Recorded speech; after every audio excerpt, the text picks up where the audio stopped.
It begins not with a shout, but with a strange and heavy quiet, one that makes the air itself feel alive.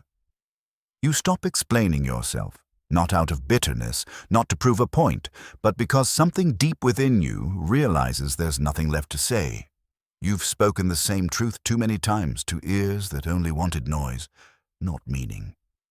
At first, that silence feels like loss, a kind of invisible punishment for daring to stop defending your worth. But soon, something uncanny happens. The world around you starts to reveal itself. The people who once demanded your words now seem unsettled.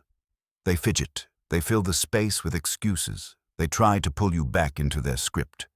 Because your silence, in truth, is a mirror, and Jung taught us that people fear mirrors more than monsters. Carl Jung once wrote, "Everything that irritates us about others can lead us to an understanding of ourselves." When you stop explaining yourself, you stop feeding the illusions others have built around you. You remove the mirror they use to avoid their own reflection. That's when projection begins to reveal itself. A friend who once called you too sensitive suddenly grows defensive when you no longer react. A colleague who accused you of being controlling starts to panic when you no longer chase approval. Their reactions aren't random, they're fragments of their shadow, breaking loose now that your silence gives them no distraction. In that quiet, you begin to see not who they pretended to be, but who they are when their masks slip. Consider a simple story. A woman named Elise worked in a small marketing firm. She was always the peacemaker, the one explaining her tone in emails, rephrasing her ideas to keep everyone comfortable. Her manager, Rob, often told her she needed to toughen up, though he himself avoided confrontation like a plague. One day, after yet another meeting where her ideas were dismissed, Elise stopped defending them. She spoke once, clearly, then fell silent. Rob tried to provoke her again, but this time there was no energy to feed on, no defense, no justification. Within days, his frustration turned into suspicion, and soon into guilt. He started projecting blame onto others, growing paranoid and erratic. But Elise didn't change, she simply stopped explaining. What changed was the mirror. Jung called this process individuation, the journey of becoming who you truly are by integrating what was hidden in the unconscious. When you stop over-explaining, you withdraw your energy from the persona, the social mask you wear to keep peace, and begin listening to the voice beneath it. You stop performing the good version of yourself for others' comfort. And that's when your silence begins to make noise. People start revealing whether they ever saw you as a person or as a role in their story. Silence makes the unconscious conscious. It strips away illusion. But here's the irony. Silence doesn't only expose others. It exposes you. Because in that stillness, you face your own shadow, the part of you that needed to be understood so badly that you mistook explanation for connection. You realize how much of your speech was not communication, but fear. Fear of being misunderstood, of being left alone, of being unseen. And yet in silence, you discover that solitude is not the enemy. It's the mirror that never lies. Until you make the unconscious conscious, Jung warned, it will direct your life and you will call it fate. Silence is one of the first awakenings of consciousness. It forces you to stop reacting and start observing. You see who panics in your quiet, who distances themselves, who grows closer without words. Every reaction reveals a truth you once tried to explain into existence. Some people will call you distant. Others will accuse you of pride. But beneath it all, your silence terrifies them because it removes their control. When you no longer fill the air with justifications, their projections have nowhere to land. They must finally face their own reflection. And as the dust settles, you realize something profound. The people who truly understood you never needed your explanations to begin with.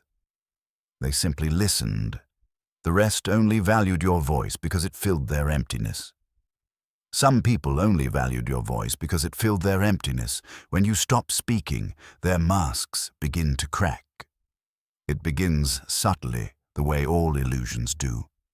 You think you're being yourself, but really, you're performing a version of yourself that the world has taught you to be. Jung called it the persona, the social mask designed not to deceive, but to protect.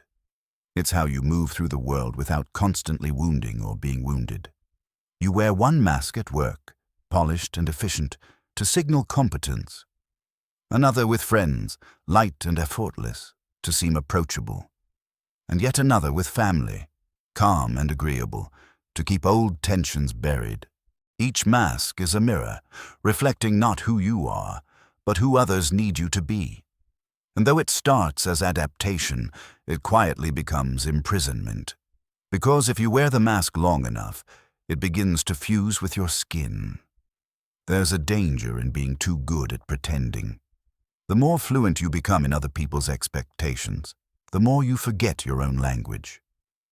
Jung wrote, "The persona is that which in reality one is not, but which one's self, as well as others, think one is." You begin to live in that illusion, not realizing how fragile it is until silence strips it away. When you stop explaining yourself, when you no longer perform, justify, or soften your edges, the masks begin to crack. And what leaks through the cracks isn't ugliness, it's truth. The raw, unedited, unpresentable truth that's been buried beneath years of compliance. Imagine a woman named Alara, a manager admired by everyone in her company. She's known for her calm tone, her polished answers, her unfailing grace in meetings. But what no one knows is that every word she speaks is calculated, every gesture controlled. One afternoon she makes a simple mistake in a report. Her superior criticizes her publicly, expecting the usual apology. But this time, she says nothing. The silence lingers, and in that silence, something shifts. The room grows tense. Colleagues glance nervously, waiting for her to smooth things over like she always does. But she doesn't. Later, she realizes it wasn't the criticism that hurt. It was how easily everyone expected her to wear the mask again. Her quiet wasn't defiance. It was the first breath of authenticity. When you stop explaining yourself, you stop feeding the illusions others hold of you. Suddenly, the people around you begin to reveal themselves, not because they've changed, but because your silence removes their reflection. Some will grow uncomfortable, even hostile. They depended on your masks to validate their own. Jung believed that when we encounter someone who refuses to play the expected role, our shadow, the hidden parts of ourselves, starts to stir. You become a mirror they didn't ask to look into. Your stillness confronts them with what they've avoided. Their insecurities, their false personas, their own unacknowledged masks. A friend once told me a story about a man who used to laugh at every joke in his group, even the ones that cut him. He was the easygoing one. But one day, he stopped laughing. Not out of anger, but exhaustion. He didn't explain why, he simply withdrew his performance. And suddenly, the people who once claimed to care for him grew cold. They accused him of changing, of thinking he's better now. But in truth, they weren't seeing a new version of him. They were seeing him for the first time. His silence had stripped away their comfort. This is the paradox of individuation. The more you become yourself, the more invisible you become to those who only loved your mask. Jung saw this as a sacred tension, the breaking of illusion that must happen before true integration begins. The persona must die so the self can live. But death, even of an illusion, rarely happens without resistance. Those around you will mourn your masks before they recognize your soul. And yet, this is the turning point. The silence that once felt like loneliness becomes revelation. Because when you stop explaining, performing, and proving, you begin to see, with startling clarity, Who stays when there's nothing left to perform for? The ones who remain are not clinging to your reflection, but reaching toward your reality. Jung taught that what we withdraw from the outer world eventually returns as inner light. And so, in that quiet, stripped of masks, you finally meet the one person you've been hiding from all along: yourself. Your silence doesn't confuse them, it confronts them with their own reflection. Sometimes silence isn't peace, it's a mirror. And when you hold that mirror long enough, people start to flinch. Carl Jung called it the shadow, the unseen side of the psyche that contains everything we refuse to acknowledge about ourselves: our envy, our pride, our resentment, our fear. Most people spend their lives running from it, pretending to be only their light. But when you stop explaining yourself, when you stop performing, defending, or softening your truth, you unknowingly become a trigger. Your quiet presence forces others to feel what they've buried. And that's when their shadows wake. Imagine this. A woman named Elise works in a small marketing firm. For years, she's been the peacemaker, always apologizing, smoothing things over, taking blame that wasn't hers just to keep harmony. But one day, after months of therapy and reflection, she decides to stop. She begins to set clear boundaries. She answers calmly instead of defensively. She no longer explains every decision she makes. At first, the office seems unchanged. Then slowly, people start to shift. One co-worker begins to avoid her. Another suddenly labels her cold. The manager who used to praise her calls her difficult. Yet Elise has said nothing cruel. She's only stopped over-explaining. What's happening isn't rebellion, it's reflection. Her silence, her centeredness, is showing others what they can't face in themselves. The insecure co-worker sees her confidence and feels threatened. The controlling manager sees her autonomy and feels powerless. They react not to who she is, but to what she symbolizes. In Jungian terms, Elise has become a projection screen, a surface onto which others cast their unhealed fragments. Jung wrote, "Everyone carries a shadow, and the less it is embodied in the individual's conscious life, the blacker and denser it is." When people refuse to meet their own darkness, they start seeing it everywhere else. They accuse others of what they secretly fear in themselves. They condemn the very traits they wish they could express. That's why when you stop over-explaining, you suddenly seem arrogant to the insecure, cold to the needy, or rebellious to the controlling. You're not changing, they're revealing. In one of Jung's letters, he warned that the greatest danger is not the darkness itself, but the refusal to recognize it.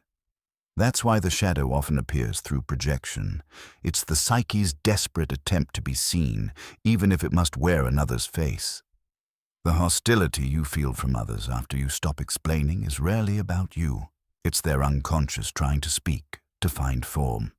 And the quieter you become, the louder their discomfort grows. There's a strange irony in all this. Your calm can make others rage. Your clarity can make others confused. Your stillness can make others restless, because the moment you refuse to play the old emotional game, the rules collapse. They can't find the familiar cues that once reassured their own ego. And in that confusion, their shadow steps forward, wearing the mask of righteousness or moral superiority. You might even begin to question yourself. Did I do something wrong? Have I become distant? But that doubt is part of the test. Jung said, "Until you make the unconscious conscious, it will direct your life and you will call it fate.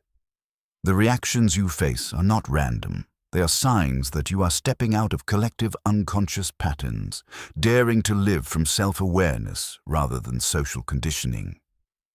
Still, this stage can be lonely. The shadow doesn't just appear in others, it appears in you too. When people project their darkness onto you, it can awaken your own buried anger or pain. You might want to fight back, to prove your goodness, to explain yourself again just to ease the tension. But if you do, you re-enter the old loop, the endless cycle of over-explaining to earn peace. The real challenge is to stay still, to let others wrestle with their own reflections. There's a haunting beauty in realizing this. People's reactions to your silence are stories about them, not you, but only if you're quiet enough to hear what those stories are really saying.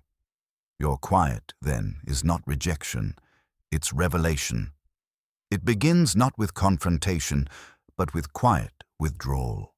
One morning, you simply stop explaining yourself, and without realizing it, you've triggered an earthquake in the subtle architecture of your relationships. The smiles that once felt warm start to flicker. The check-ins grow rare. The air between you and others changes, almost imperceptibly at first, like the pressure before a storm.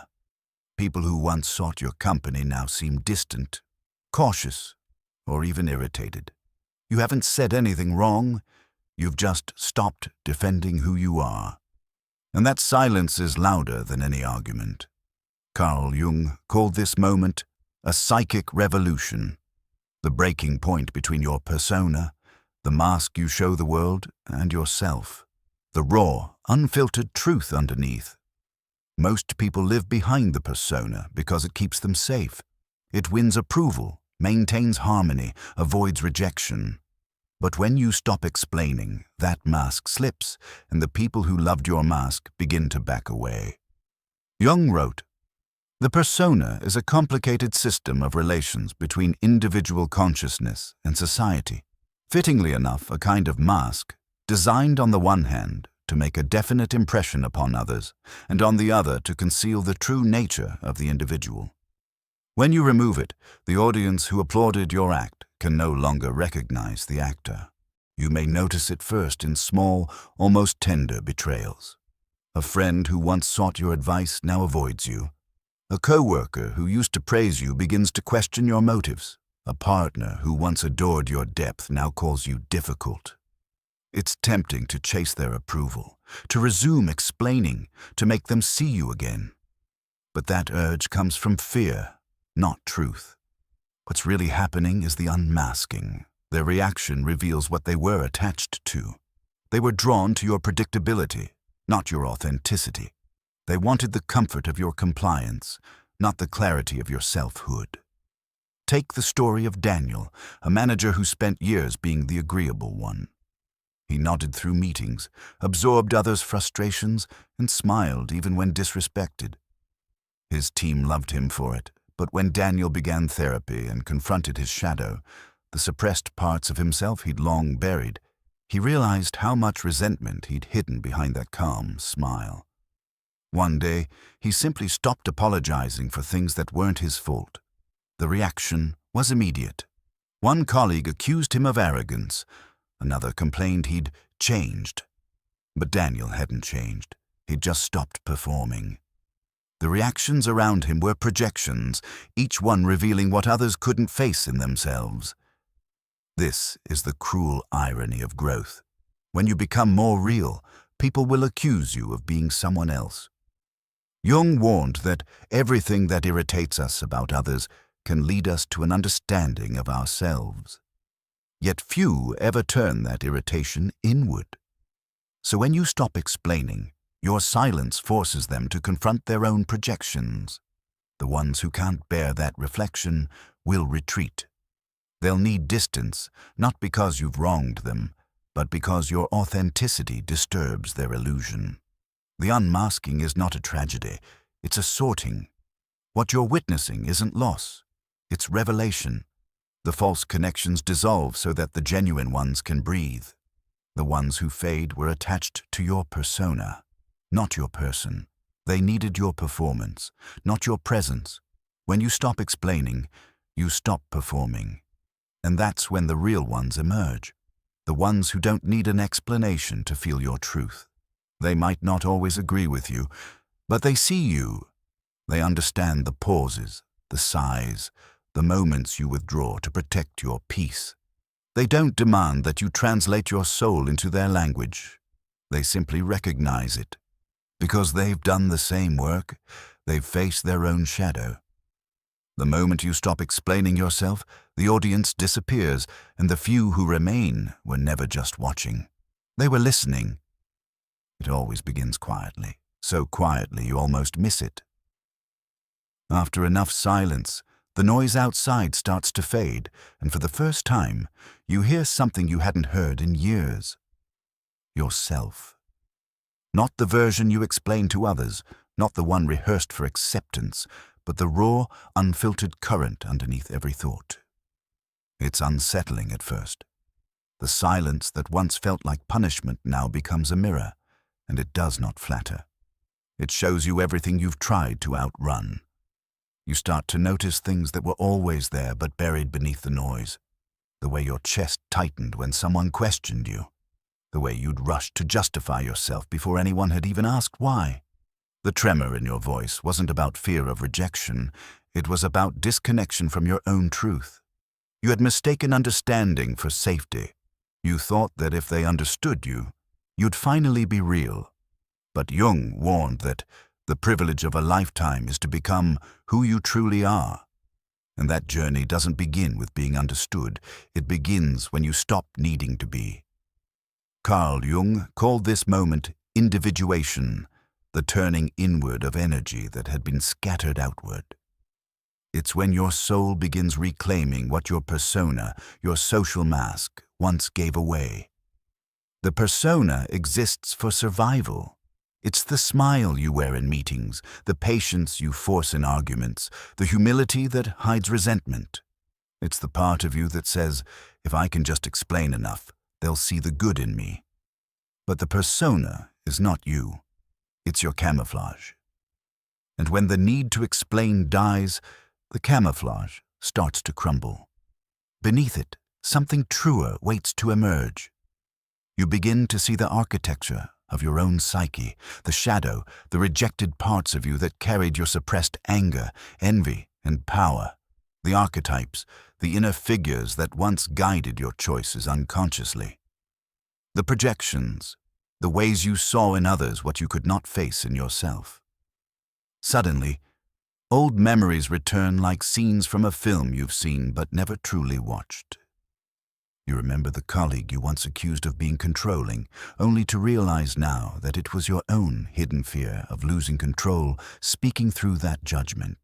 You recall the friend whose confidence once irritated you, now recognizing that irritation as envy you never admitted to feeling. The mirror has turned, and it shows both your light and your darkness. There's a story Jung told of a man who dreamed of wandering through a vast house filled with rooms he'd never entered before. Each door he opened revealed something startling, a childhood toy, a locked chest, a dark figure watching from the corner. The man feared the darkness, but Jung explained that the dream was not about ghosts. It was about integration. The house was the man's soul. The locked rooms were the parts of himself he had never explored because he was too busy performing. When the mirror turns inward, we all find that same house within us. And only courage opens its doors. But this is not a comfortable transformation.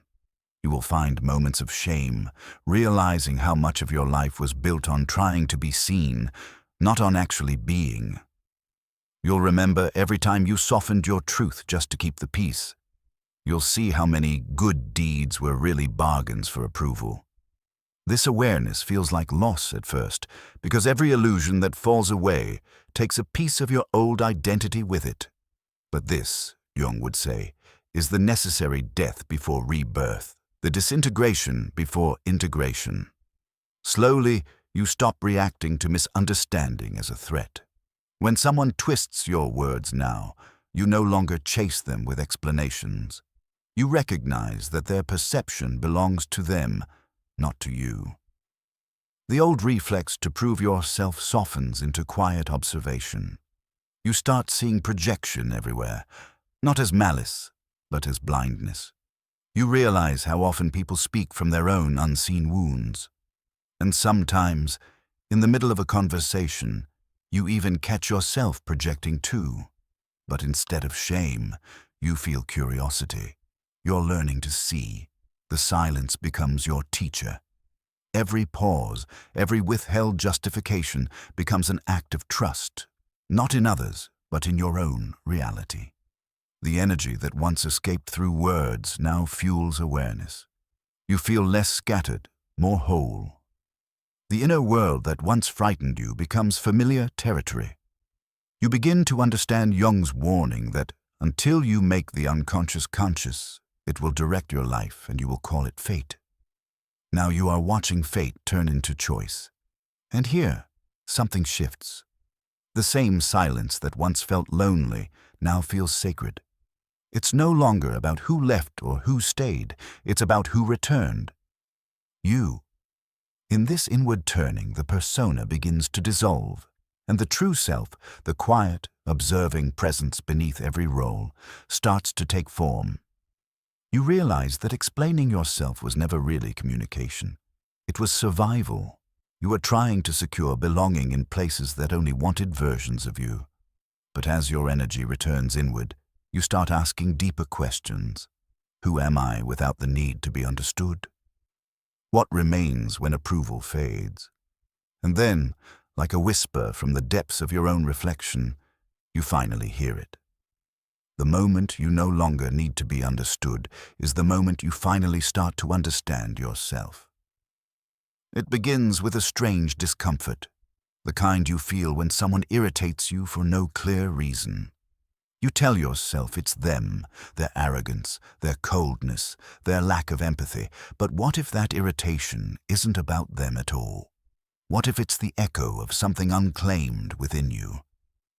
Jung called this phenomenon projection, the act of seeing in others what we refuse to see in ourselves. It's a mirror trick of the unconscious, where the face we deny becomes the face we condemn. Everything that irritates us about others, Jung once wrote, can lead us to an understanding of ourselves. But few ever make it that far, because projection feels real, it feels justified, it feels like truth until it breaks you. There's a quiet irony in how projections form. They're born not from awareness, but from avoidance. When we suppress an emotion, an insecurity, or a desire, it doesn't disappear. It just changes costume. It slips into the world, disguising itself as someone else. That colleague who seems overly competitive. Maybe they awaken the part of you that fears you're not ambitious enough. That friend you call too emotional. Perhaps they embody the tenderness you've buried to appear strong. Every judgment is a breadcrumb leading back to a forgotten self. Jung saw the psyche as a vast theater and projection as the moment we mistake our own reflection for another actor on the stage. Take Daniel, for example, a quiet architect admired for his precision and restraint. He prided himself on being calm under pressure. But when a new designer joined his firm, an energetic, bold woman named Lila, Daniel found himself inexplicably hostile. Her confidence unsettled him. Her creative risks annoyed him. He began criticizing her designs, calling them reckless and unrealistic. Yet deep down, Daniel wasn't angry at Lila. He was angry at the version of himself that once wanted to be like her, the daring student who dreamed beyond rules before fear taught him restraint. His contempt for her was a reflection of his own repressed courage. When Daniel finally realized this, he broke down. The very qualities he attacked were the ones he needed to rediscover in himself. That's the tragedy and beauty of projection. It exposes what you've exiled. The traits you despise in others are often the ones your soul secretly longs to reclaim. Jung called this the work of the shadow, the hidden half of our nature that holds both our darkness and our undeveloped potential. To withdraw a projection is to meet your shadow face to face, to admit, I see in them what I've refused to see in me. It's not a comfortable awakening, it's a psychological unmasking. But once you begin to see your projections clearly, people start losing their mysterious power over you. Their behavior no longer defines your worth because you've reclaimed the meaning behind it. There's a particular moment of quiet revelation that follows this. You look at someone who once frustrated you, and instead of judgment, you feel recognition. You realize they were never your enemy, they were your reflection, sent by the psyche to show you what you'd left behind. The world becomes less about blame, more about integration.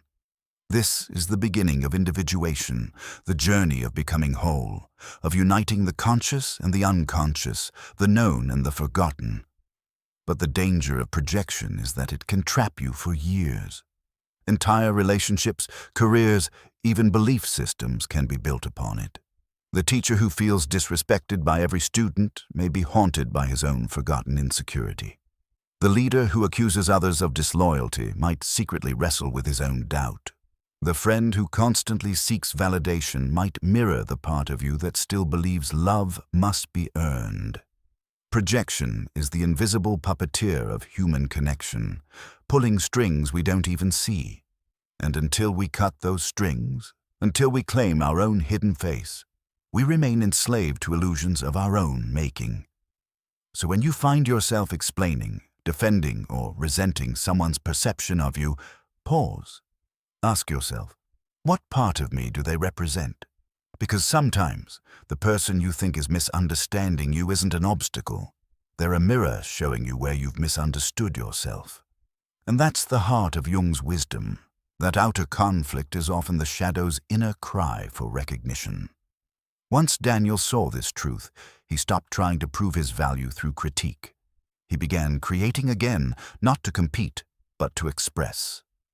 He thanked Lila quietly one morning, not for her designs, but for being his mirror.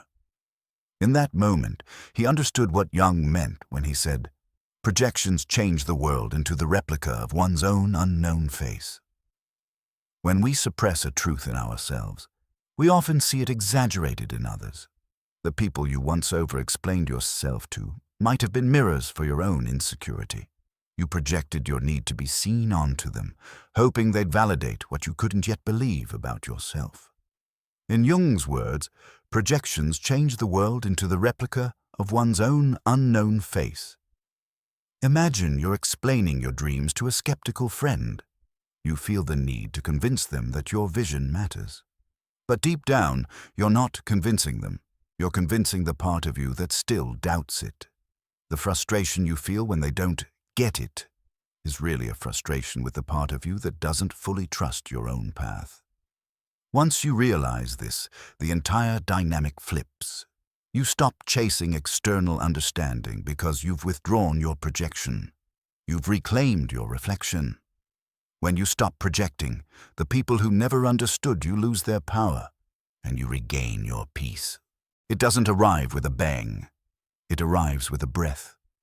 One day, you realize you've stopped defending yourself, not because you've given up, but because you've woken up. The noise around you, the judgments, misunderstandings, half-truths, suddenly loses its grip. You watch them swirl like dust in a shaft of sunlight, harmless and passing. You don't chase them anymore. You've learned that truth doesn't need rescuing, it only needs living.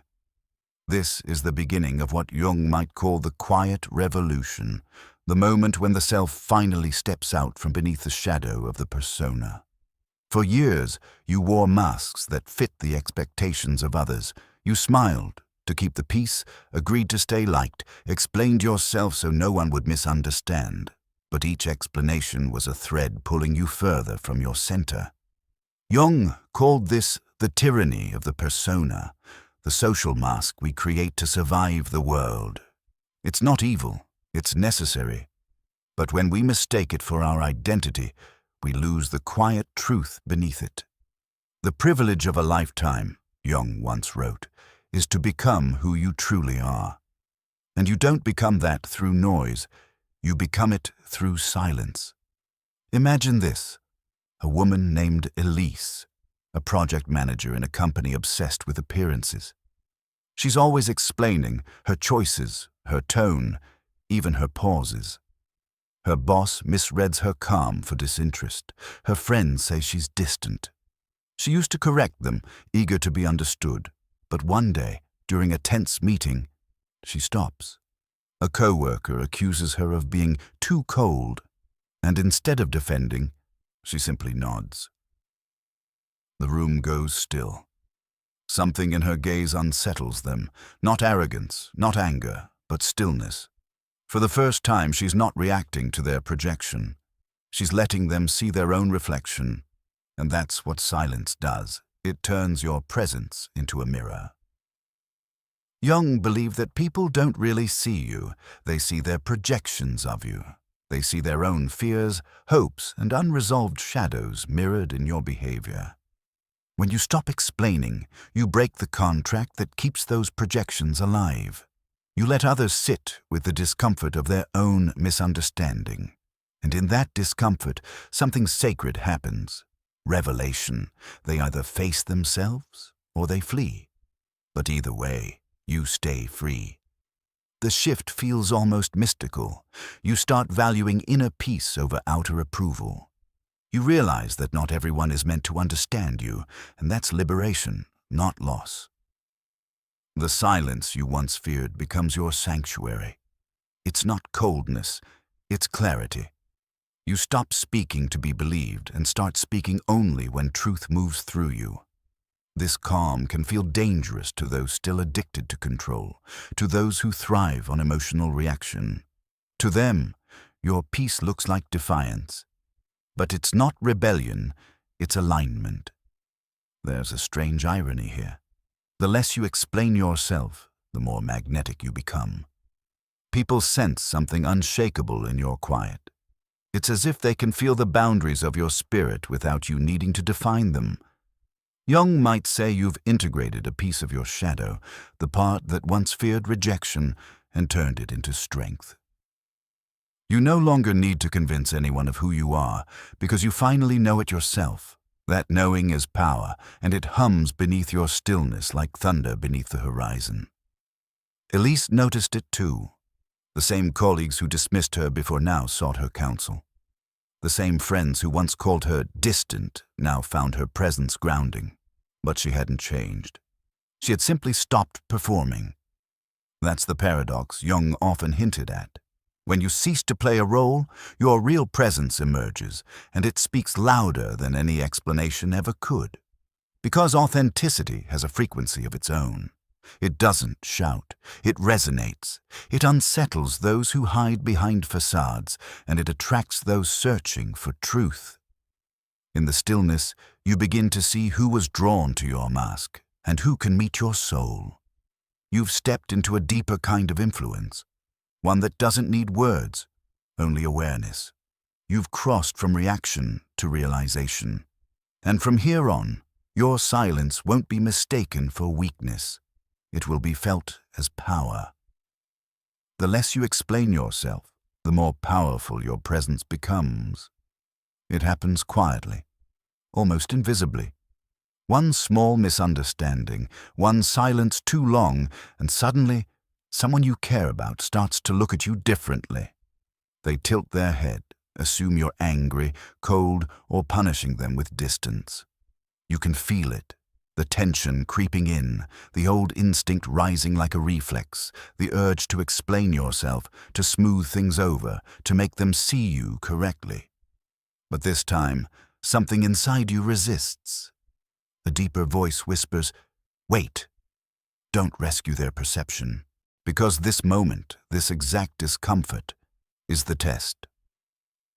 Carl Jung wrote, "The meeting of two personalities is like the contact of two chemical substances. If there is any reaction, both are transformed." And here, in the silence, that reaction begins. You see, most people don't relate to your truth. They relate to their image of you. They listen, not to understand, but to confirm the version of you they already hold in their mind. And when you stop feeding that image, when you stop performing your persona, their comfort begins to crack. They don't realize it, but your silence is dissolving the illusion they built around you. It's a painful kind of awakening. Imagine this. A woman named Elise has always been the mediator among her friends. Whenever tension arose, she'd explain everyone's feelings, hers, theirs, even the ones no one asked her to. She thought this was empathy.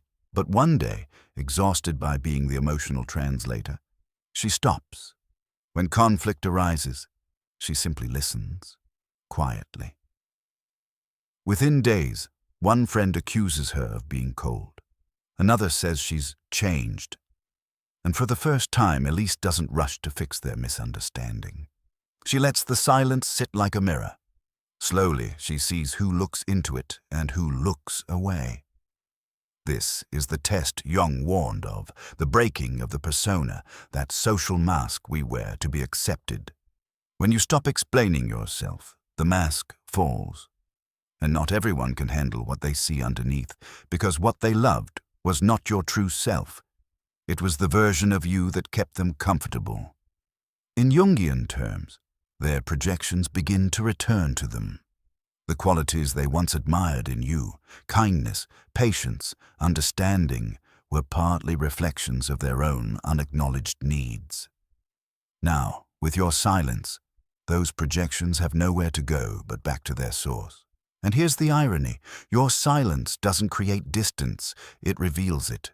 The space was already there. It was just hidden beneath your constant explanations. In trying to be understood, you built bridges that only you maintained. Jung called this process individuation, the gradual separation of the true self from the false identities we've adopted to survive. It's the moment when you stop existing as a role in someone else's story and start existing as a soul in your own. But individuation comes with loss. Because once you stop explaining, you stop negotiating your authenticity. And that means some people, those who only knew how to love your mask, will walk away. You'll want to chase them. You'll want to explain just one more time that your silence isn't anger, that your distance isn't rejection. Yet something in you knows the truth. If they cannot feel your heart in your quiet, your words will not make them. This is not cruelty. It is clarity. In Jung's language, it is the reclaiming of your shadow, the parts of you that refuse to keep proving their worth. When you stop explaining, you allow the unspoken parts of yourself to breathe. You stop chasing understanding and start embodying it. You begin to see which relationships were based on mutual recognition and which were built on your constant performance. And so, you stand there, quiet but awake, watching the patterns unfold. Some faces soften and stay, others harden and drift. What's left is real. What's gone was never truly yours. You understand now that silence doesn't test others, it reveals them. It shows who loved your words and who could love your being. Now comes the test. Someone you care about misreads your silence. They assume it's anger or pride, and you feel that old impulse again, the urge to explain, to fix, to clarify. But you stop. You realize that if they can't feel your heart in your quiet, your words won't make them.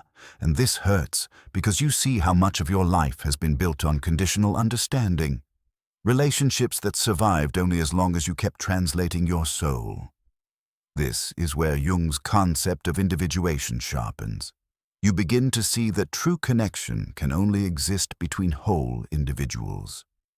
If you have to shrink, soften, or endlessly explain yourself to be understood, then you are not being seen, you are being managed. And the hardest truth is that some people love your explanations, not your essence. Your silence reveals this difference. Those who truly understand you will feel your truth, even when you stop speaking. It's strange how, when the noise finally fades, the world begins to reveal its quiet truths. You start noticing things that were always there. How people repeat their stories like prayers, how every argument hides a plea to be seen, how beneath confidence often lives a trembling child, still trying to prove they matter. It's as if the veil drops and suddenly you can see the entire theater of human interaction. And here's the mysterious part. Once you stop explaining yourself, you also stop judging others for doing it. The irritation you once felt, the urge to correct, to defend, to be understood, melts into a deep, almost sorrowful compassion. Because you realize that what you once did in desperation, others are still doing in survival. Carl Jung called this moment the birth of consciousness. It's when projection collapses, when you stop seeing your own wounds reflected in others and start seeing them as mirrors, not threats. You begin to recognize that the person who interrupts you isn't dismissing you. They're terrified of being unheard. The friend who constantly seeks validation isn't vain, they're starving for affirmation that they were never given. You start to see how every ego defense, every overreaction, is a shadow trying to be integrated. Jung once wrote, "Everything that irritates us about others can lead us to an understanding of ourselves." And suddenly, that quote isn't abstract, it's alive. Imagine this. A colleague at work always talks over everyone. They dominate meetings, insist they're right, and dismiss ideas that aren't theirs. You used to find them unbearable, arrogant, even cruel. But after you've stopped your own cycle of explaining, something changes. You start to see their panic. Behind their tone lies the fear of being invisible, the echo of childhood silence when their words didn't matter. You notice how they rush to speak not out of superiority, but out of terror that if they pause, they'll vanish. Once you see that, anger turns into empathy.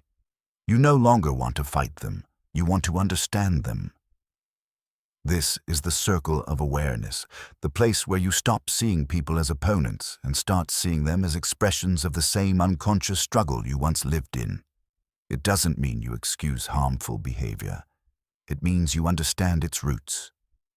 The persona, Jung said, is the mask we wear to meet the world. But most people forget they're wearing one. They confuse their role for their identity, their image for their essence. When you stop explaining yourself, you quietly step behind your own mask, and from there, you can finally see everyone else's. There's a kind of sacred irony in this. The more conscious you become, the less you need to speak. Because awareness doesn't argue, it observes. It's like standing in the middle of a storm, no longer fearing the thunder because you understand where it comes from. You can listen to someone's defensiveness and hear their pain underneath it. You can watch someone boast and recognize it as a shield against shame. You can even see your own reflection in them, the parts of yourself you once denied, now walking around in someone else's behavior. That's the moment Jung called the union of opposites. It's when your shadow and your compassion meet, and in that meeting something miraculous happens. You no longer explain to be understood, you live to understand. The world doesn't change, but your vision of it does. What once felt like chaos now feels like pattern. What once hurt now teaches. You walk among the same people, hear the same words, but everything sounds different because you're no longer listening with your wounds. You're listening with awareness. When you understand why others wear masks, you no longer need to hide behind your own. Something ancient begins to move beneath the surface of your silence. It's not emotion, not logic, not even memory. It's something older than all three. Jung called it the archetype. A timeless pattern that lives in every human being, shaping us from the inside out.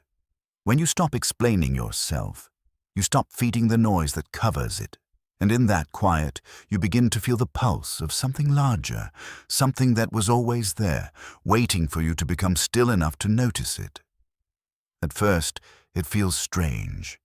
You've spent your whole life defining yourself through reactions, defending, clarifying, performing. But when that ends, what's left? That's when the deeper current emerges, the archetype of the self, as Jung described it, the organizing center of the psyche, the force that seeks wholeness rather than approval. It doesn't speak in words, it moves through symbols, dreams, and instincts. You begin to notice it in subtle moments, when your intuition warns you before your mind understands why, when silence feels more powerful than argument, when something within whispers, "This is who you are." Jung once wrote, The self is not only the center, but also the whole circumference which embraces both conscious and unconscious. It is the center of this totality, just as the ego is the center of consciousness. This means that when you awaken this deeper self, you stop orbiting around the ego's need to be seen correctly. You start aligning with the totality of who you are, not just the part you show to others. The persona begins to fall away like an old mask that no longer fits. Imagine a leader at the height of success. Every decision they make is scrutinized, every choice debated. For years they over-explained, trying to justify their vision to the board, to the press, to the people. But one day, after a public failure, they stop defending. They go silent, not out of defeat, but out of exhaustion. In that stillness, something awakens. They start leading differently, not to prove, but to be. Their actions grow quieter, yet more decisive. People sense something has shifted but can't explain it. The leader hasn't become colder, they've become centered. They've touched the archetype of the self. This is the mystery of individuation, the process Jung called becoming who you are. It begins when you stop mistaking validation for truth. The ego wants recognition, but the self wants integration. When you stop explaining yourself, you allow the unconscious to reveal its deeper patterns, the myths and symbols that have guided humanity for millennia. You realize you're not inventing meaning. You're remembering it. Every struggle, every misunderstanding, every silence, it's part of an ancient design unfolding through you. There's a strange irony in this stage. The less you speak, the more people listen. The less you explain, the clearer your essence becomes. Because archetypes communicate beyond language, they resonate. You don't have to persuade anyone when your presence carries the weight of something eternal. You begin to see that all great truths, spiritual, personal, or creative, must pass through the valley of misunderstanding before they are recognized. So you stop chasing understanding and start embodying meaning.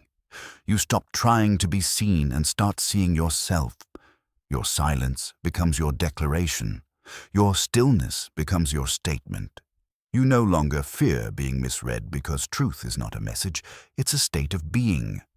And once you've reached it, nothing external can take it from you. When you awaken your inner archetype, you stop needing validation from the tribe, because you've finally met the self within.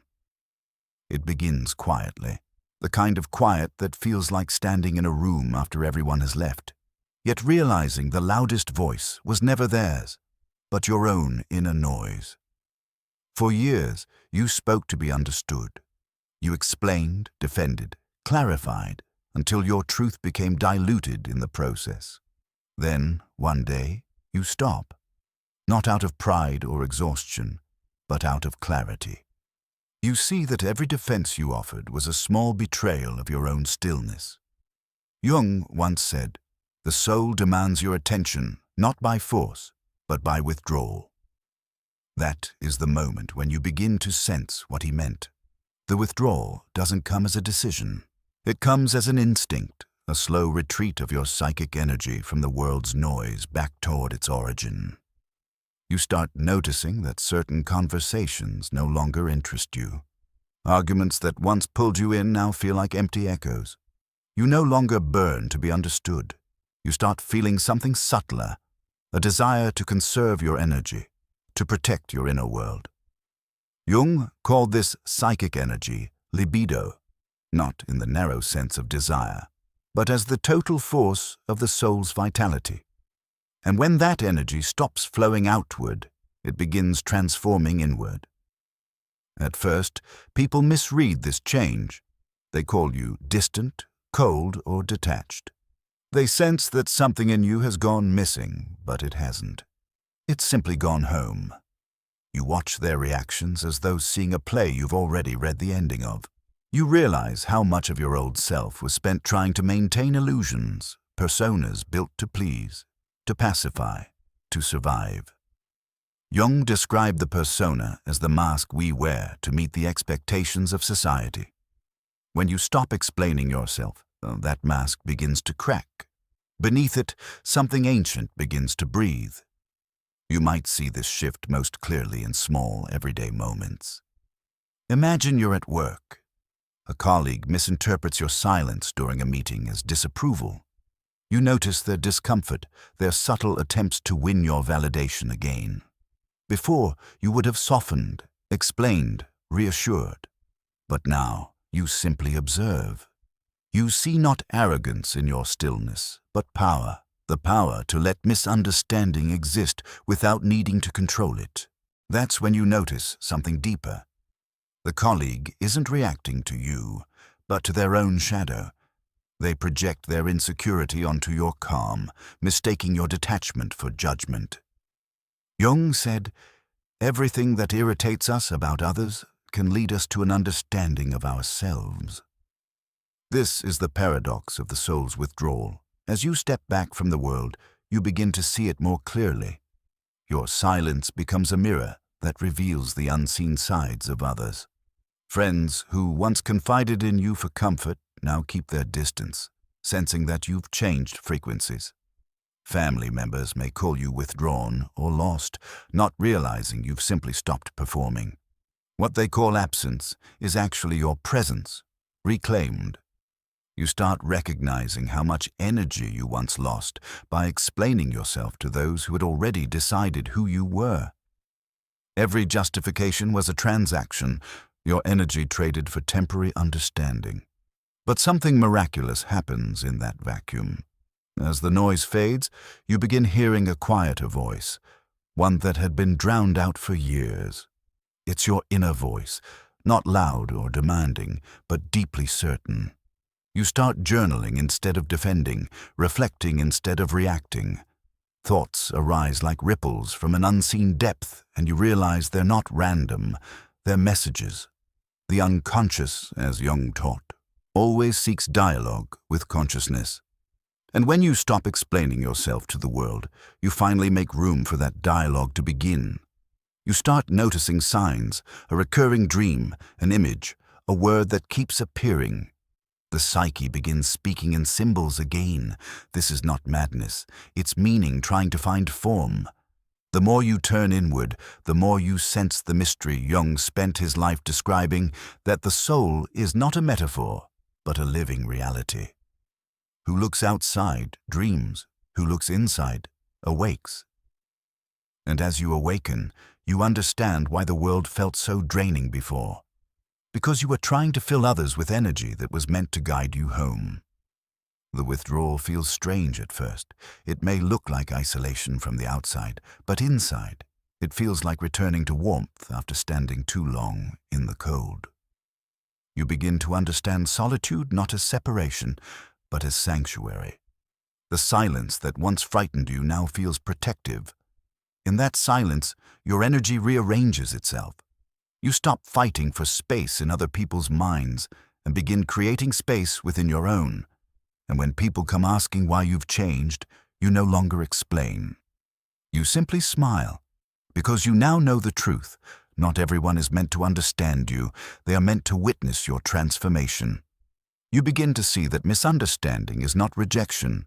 It's simply resonance that has expired. The souls that belong in your life will sense your silence and understand it, not fear it. You realize now that your withdrawal was never about escaping others. It was about returning to yourself. The noise was never outside, it was within you, echoing through the need to be seen. And as that noise fades, something extraordinary rises in its place. Peace, a peace that doesn't come from validation, but from alignment.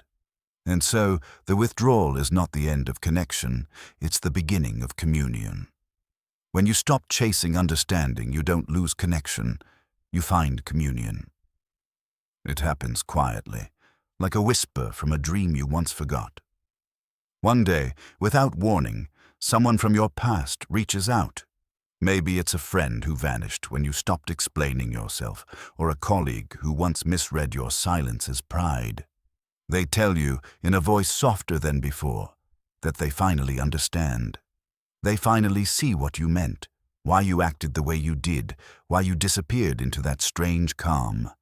And in that moment, something deep inside you stirs, not pride, not vindication, but a quiet knowing. Because you realize they didn't learn through your words. They learned through your absence. Jung believed that true understanding is never given, it is discovered. He once said, "One does not become enlightened by imagining figures of light, but by making the darkness conscious." That's what happened here. Your silence became the darkness they had to face, the space where their projections no longer worked. When you stopped feeding them explanations, they were left alone with their own assumptions, and slowly, painfully, those assumptions began to crumble. They had to confront the possibility that what they saw in you was never really you at all. It was their own shadow, mirrored back. Take, for example, a man named Daniel. He once worked alongside a colleague, Mira, whose quietness he found infuriating. To him, her silence felt dismissive, arrogant, even manipulative. He'd say things like, "You never communicate," projecting his own insecurity about not being heard. When she finally stopped trying to clarify herself, he took her distance as confirmation of his fears. Years passed. Then, one evening, after his own marriage had ended, Daniel sat alone replaying old memories. He realized his ex-wife had once said the same thing to him, "You don't listen, you just defend." It struck him like lightning. Mira wasn't the problem. His reaction to her silence had been a reflection of his own unacknowledged fear of being misunderstood. That was his shadow.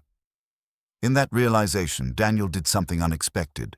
He reached out, not to apologize for what he had said, but to thank her. He told her he finally understood what her silence meant. It wasn't arrogance, it was peace. It was her refusal to fight battles that couldn't be won through words. Mira didn't gloat or explain. She simply replied, "I'm glad you see it now." And Daniel wept, not because of regret, but because of recognition. He had seen himself through another soul's quiet.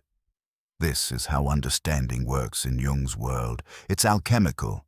Your silence becomes a vessel, transforming the projections of others into mirrors of their own unconscious. The moment you step out of the persona, the mask that seeks approval, you give others the chance to meet their own truth. Jung called this process individuation, the sacred path of becoming whole. But here's the hidden irony. Your individuation often triggers theirs. When you stop explaining, you unknowingly initiate others into their own journey of self-confrontation. It's almost mystical how life echoes back the lessons we once tried to teach with words. The colleague who mocked your calm suddenly craves it. The friend who misunderstood your boundaries now enforces their own.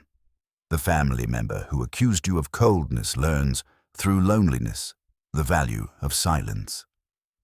None of this comes through lectures or explanations. It comes through experience, through the mirror of time. And maybe that's why Jung saw the psyche as a living mystery, always seeking balance. When you withdraw, the unconscious begins to speak. Your silence becomes a teacher far wiser than your words. It speaks in echoes, sometimes years later, when life delivers to others the same lessons you once carried in your heart. So when someone finally says, "I get it now," you know it wasn't you who taught them. It was life. Your silence simply made room for their awakening. And in that space, something beautiful unfolds. Understanding that was never forced, only found.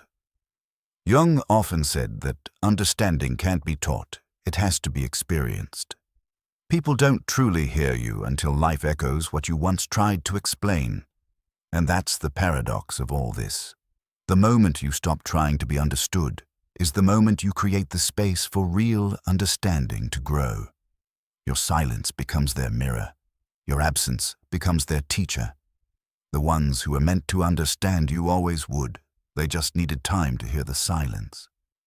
It happens quietly, so quietly you almost miss it. After years of defending yourself, explaining yourself, proving yourself, there's a morning when you wake up and realize you don't need to anymore. Not because you've given up, but because you've arrived. The silence that once felt heavy now feels like home. It's not the silence of retreat, it's the silence of return. Something in you has completed a circle. You've met your own shadow, faced your projections, peeled away your personas, and what remains is not who you thought you had to become, but who you always were beneath it all. Carl Jung once wrote, "Wholeness is not achieved by cutting off a portion of one's being, but by integration of the contraries." For most of your life, you were trained to be half. Half acceptable, half visible, half real.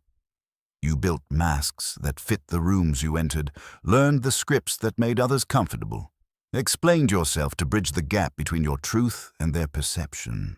But every explanation took a piece of you with it, each word a small surrender to misunderstanding. The more you tried to be understood, the less you truly understood yourself. Then came the silence. At first, it felt like isolation, a punishment for your withdrawal. People misread it. They called you distant, arrogant, mysterious. But slowly, the silence began to speak back.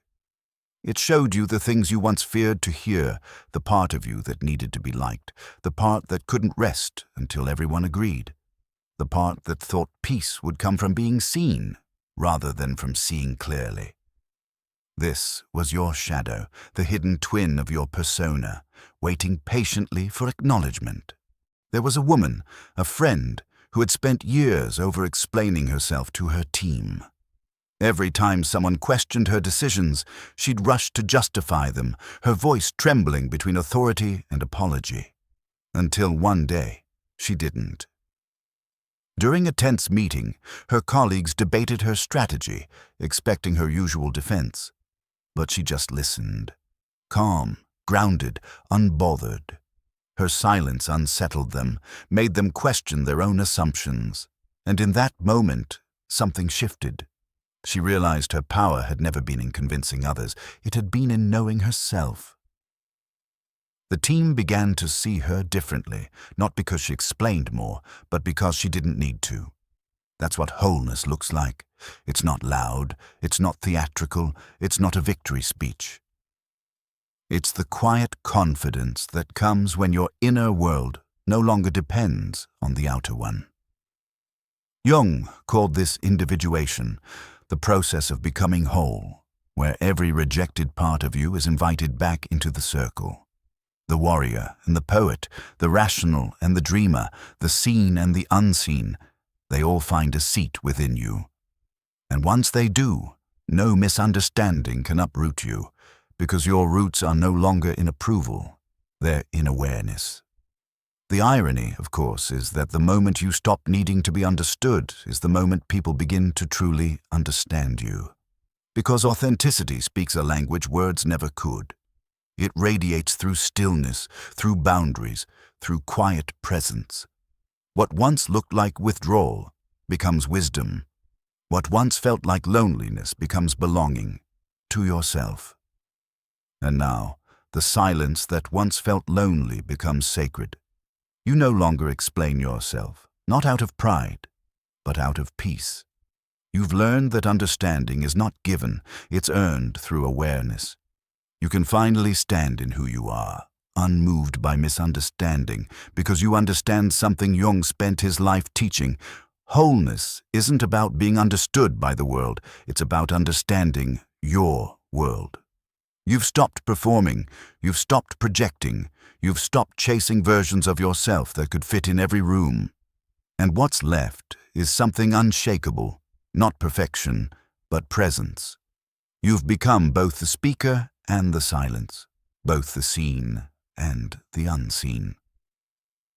This is individuation, the realization that the journey was never about being understood by others, but by the one person you spent your whole life explaining things to, yourself.